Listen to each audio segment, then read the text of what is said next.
ఇటీవల ఏ దేశం 15 సంవత్సరాల కంటే తక్కువ వయసు ఉన్న పిల్లలకు సోషల్ మీడియాను నిషేధించింది? ఫ్రాన్స్.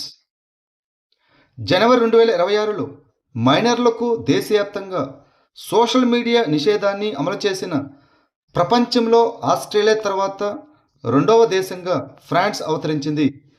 జనవరి 27, 2026న ఫ్రెంచ్ జాతీయ అసెంబ్లీ 15 సంవత్సరాల కంటే తక్కువ వయసున్న పిల్లలు సోషల్ మీడియా ప్లాట్ఫామ్లను ఉపయోగించకుండా నిషేధించే బిల్లును ఆమోదించింది.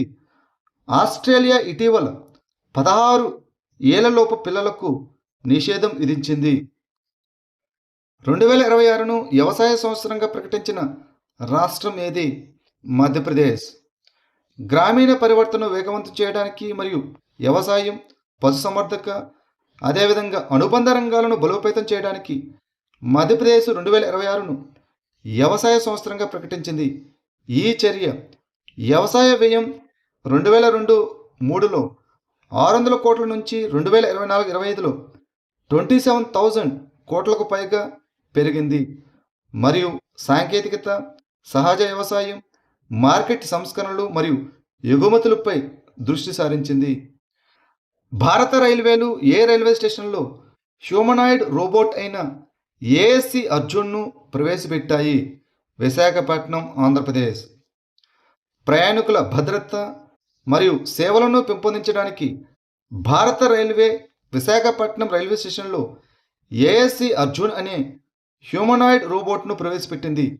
ఇది ఫేస్ రికగ్నిషన్ సిస్టమ్, ఏఐ ఆధారిత క్రౌడ్ మానిటరింగ్ మరియు రియల్ టైమ్ అలర్ట్ల ద్వారా చొరబాట్లను గుర్తించడంలో ఆర్పిఎఫ్ సిబ్బందికి సహాయపడుతుంది. ఈ రోబోటు ఇంగ్లీష్, హిందీ మరియు తెలుగులో ఆటోమేటెడ్ ప్రకటనలు చేయగలదు, ప్రయాణికులకు మార్గనిర్దేశం చేయగలదు, అదేవిధంగా భద్రతా అవగాహనను మెరుగుపరచగలదు.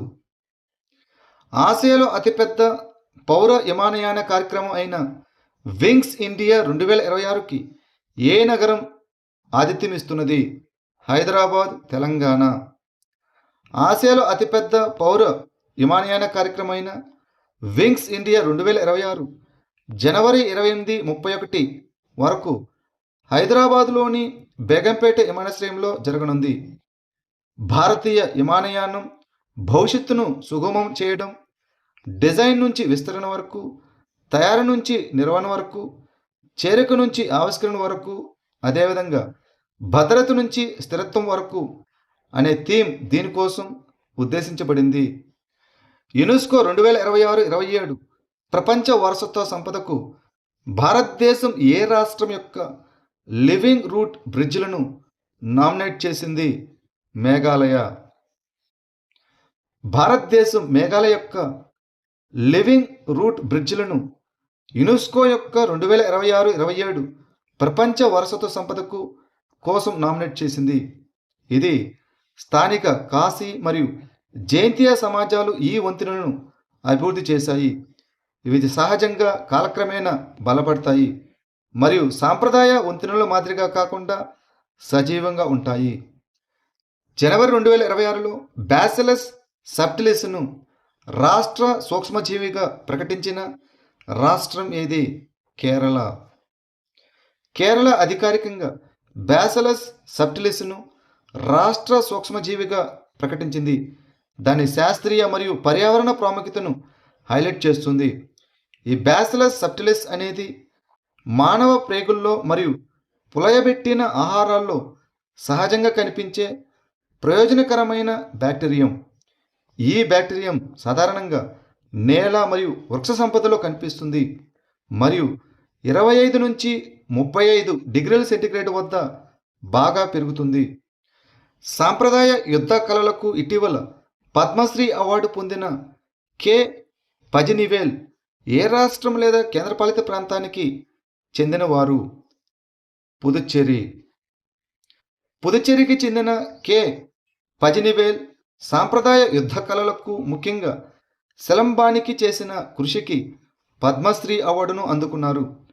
భారతదేశంలో మరియు విదేశాల్లో సిలంబాన్ని సంరక్షించడం, ప్రోత్సహించడం మరియు ప్రాచుర్యం పొందడంలో దశాబ్దాలుగా ఆయన చేసిన కృషికి ఈ అవార్డు ఇచ్చారు.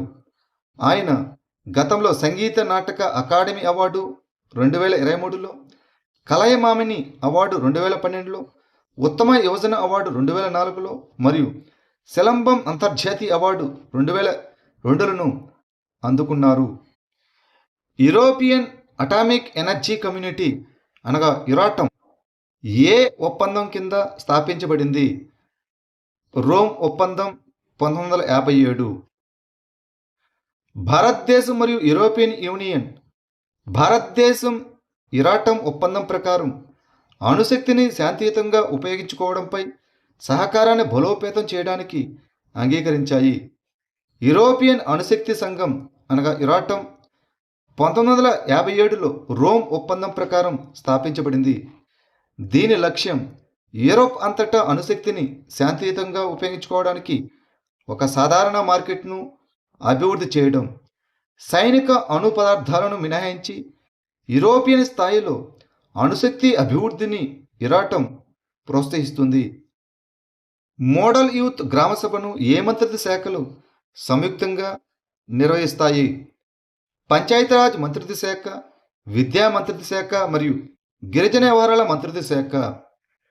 పంచాయతీరాజ్ మంత్రిత్వ శాఖ, విద్యా మంత్రిత్వ శాఖ మరియు గిరిజన వ్యవహారాల మంత్రిత్వ శాఖలతో కలిసి మోడల్ యూత్ గ్రామసభ విజేతలకు జాతీయ అవార్డు ప్రదానోత్సవాన్ని నిర్వహిస్తోంది. మోడల్ యూత్ గ్రామసభ అనేది మోడల్ యునైటెడ్ నేషన్స్ నుంచి ప్రేరణ పొందిన పాఠశాల విద్యార్థుల కోసం ఒక అనుకరణ గ్రామసభ వేదిక. ఇది యువతలో జనభాగీదారీ అనగా ప్రజల భాగస్వామ్యం మరియు భాగస్వామ్య స్థానిక పాలనను బలోపేతం చేయడం దీని యొక్క లక్ష్యం.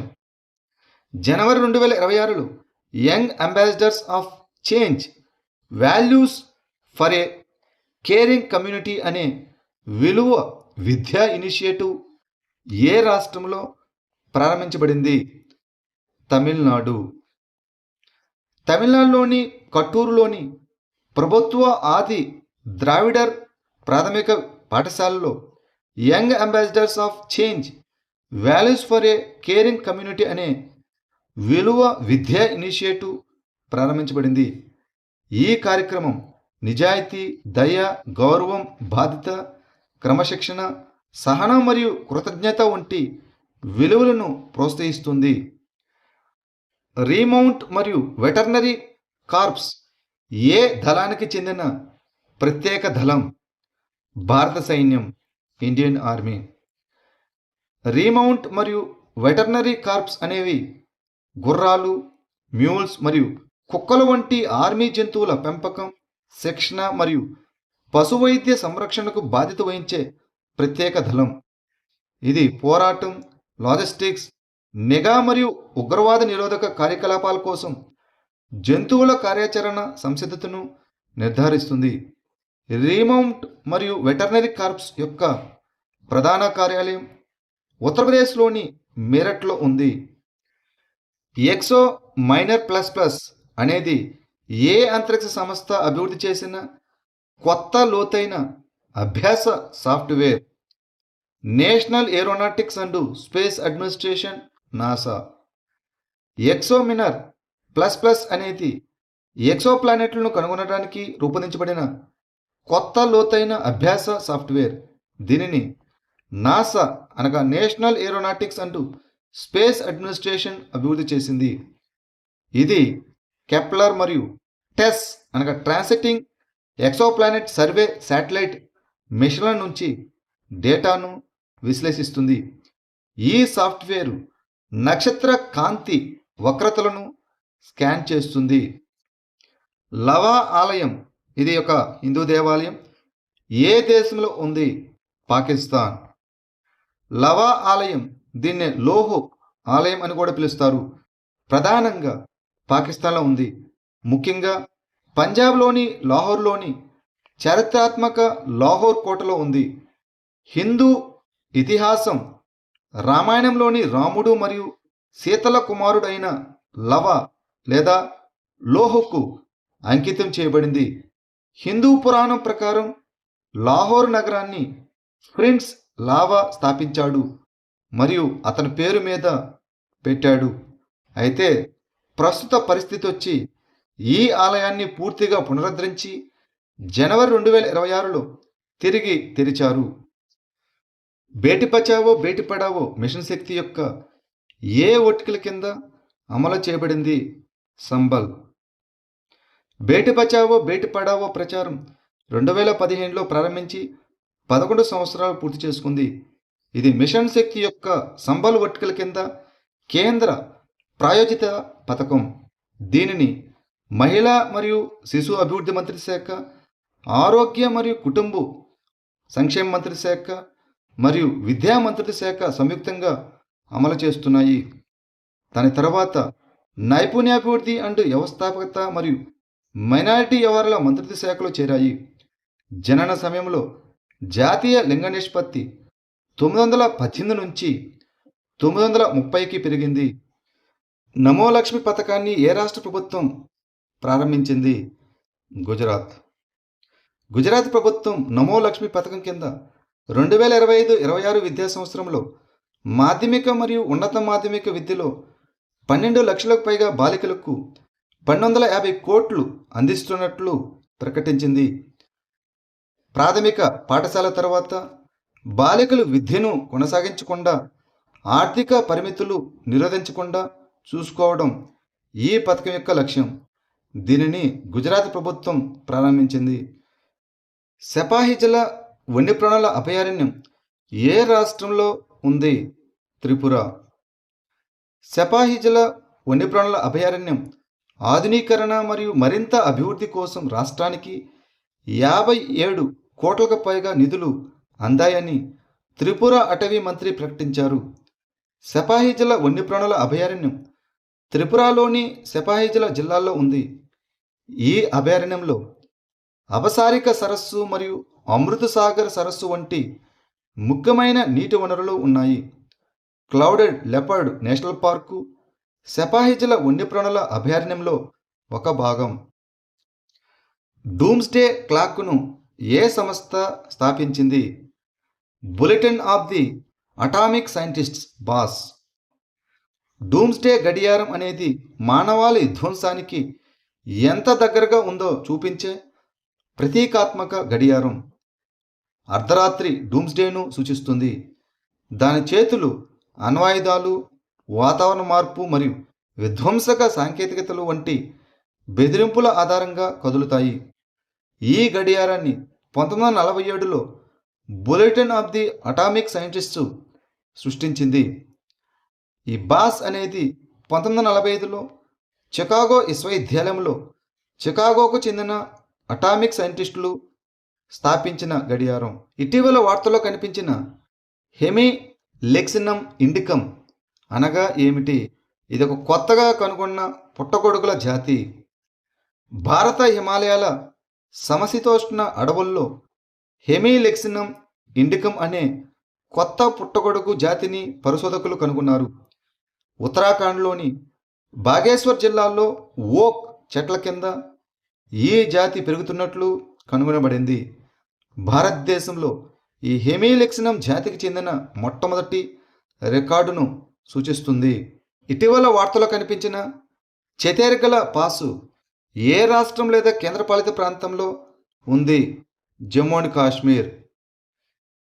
బోర్డర్ రోడ్స్ ఆర్గనైజేషన్ BRO ఇటీవల ప్రాజెక్ట్ సంస్కార్ కింద అధిక ఎత్తులో రెస్క్యూ మరియు రోడ్డు పునరుద్ధరణ ఆపరేషన్ నిర్వహించింది. ఈ ఆపరేషన్ ఛతీర్గఢ్ పాస్ వద్ద జరిగింది. ఇది జమ్మూ అండ్ కాశ్మీర్ కేంద్రపాలిత ప్రాంతం. ఈ ఛతీర్గఢ్ పాస్ అనేది కథువా జిల్లాలోని బనిని, దోడా జిల్లాలోని బదేర్వాతో కలిపే ఎత్తైన పర్వత మార్గం. ఇది గ్రేటర్ హిమాలయాల్లోని చంబా దోడా శ్రేణిలో ఉంటుంది. వీర్ గాథ 5.0 ఏ మంత్రిత్వ శాఖల ఉమ్మడి ఇనిషియేటివ్? రక్షణ మంత్రిత్వ శాఖ మరియు విద్యా మంత్రిత్వ శాఖ. న్యూఢిల్లీలో వీర్ గాథ 5.0 అవార్డుల ప్రధానోత్సవంలో విజేతలను సత్కరించారు. ఈ వీర్ గాథ 5.0 అనేది రక్షణ మరియు విద్యా మంత్రిత్వ శాఖల సంయుక్త ఇనిషియేటివ్ ఈ సంవత్సరం 18 దేశాల్లోని 91 పాఠశాలల నుంచి 3 విభాగాల కింద 100 మంది విజేతలను ఎంపిక చేశారు. ప్రతి విజేతకు 10,000 రూపాయల నగదు బహుమతి మరియు కర్తవ్య పత్తులో 2026 గణతంత్ర దినోత్సవ పరేడ్ను ప్రత్యేక అతిథులుగా చూసే అవకాశం లభించింది. ఆజాదీ కా అమృత్ మహోత్సవంలో భాగంగా 2021లో వీర్ గాథ ప్రారంభించబడింది.